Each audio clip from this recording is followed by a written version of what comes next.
Alors, qu'est-ce que vous diriez de 5 sujets de prière pour vos enfants? 5 sujets. 5 sujets? Non mais, 5 sujets de prière, mais c'est rien. Ah, là vous avez raison, c'est rien du tout. Alors l'idée c'est pas seulement 5 sujets de prière, c'est proposer des thématiques de prière, d'accord? Avec chaque fois 5 sujets spécifiques pour chaque thématique. Vous voyez, on peut faire comme un cycle comme ça, de se dire par exemple sur environ un mois, on peut se dire une thématique par jour, une tous les 2 jours, et plusieurs sujets dans la thématique. Hein. Et là je sais ce que vous vous dites, et vous avez raison. Vous vous dites, comment 5 sujets de prière, on ne peut pas les trouver nous-mêmes, les 5 sujets, franchement, mais c'est une blague. Jamais de la vie. Le point de départ de l'auteur Melissa Kruger, c'est de dire, peut-être qu'on devrait considérer la prière comme une langue étrangère, d'accord? Une langue étrangère, c'est quelque chose qu'il faut apprendre, apprivoiser jour après jour. Et plus on la parle, plus on la murmure, plus on la rend familière à notre quotidien, plus elle devient familière à notre cœur aussi. Alors bon, des sujets de prière, ça pourrait être quoi par exemple? Je sais pas, je prie que mes enfants soient beaux.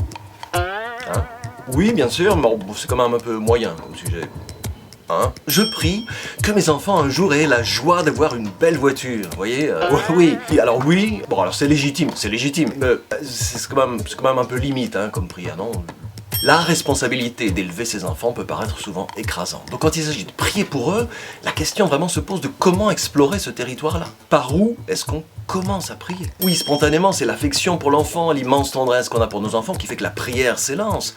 Mais ce petit livre humblement propose une trame. Il y a parfois des sujets de prière auxquels on ne pense pas, tout simplement. C'est comme une invitation chaque jour à se dire, ok, je vais chercher plus loin. Oui, explorer des territoires de prière dans l'affection et la tendresse qu'on a pour l'enfant, mais un cran plus loin, 2 crans plus loin, que ça devienne quelque chose qui habite vraiment le cœur du parent spontanément.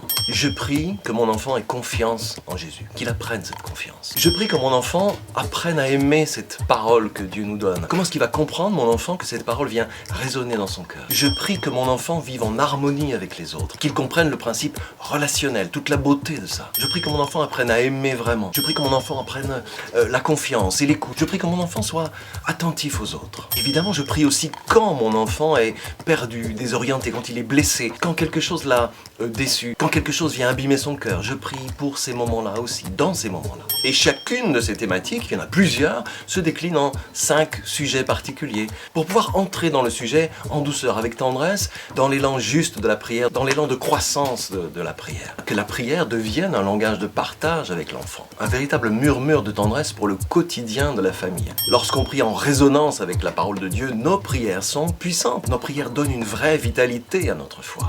C'est pas mal ça. Concret, pratique, concis, inspirant. 5 sujets de prière pour vos enfants, des prières qui vont changer des choses pour les générations futures. Ah c'est pas mal ça, c'est pas mal ça. J'allais prier que mon enfant sache cuisiner convenablement là pour le coup, mais il y a peut-être d'autres choses, Je rigole, je rigole. Donc 5 sujets de prière pour vos enfants qui peuvent vraiment inspirer la trajectoire d'un vrai changement. Et inspirer surtout des moments d'une belle qualité, d'une belle tendresse, une belle authenticité. Authenticité, qualité, tendresse, c'est pas mal ça quand même, Attention, la Bible peut faire gravement du bien à la santé.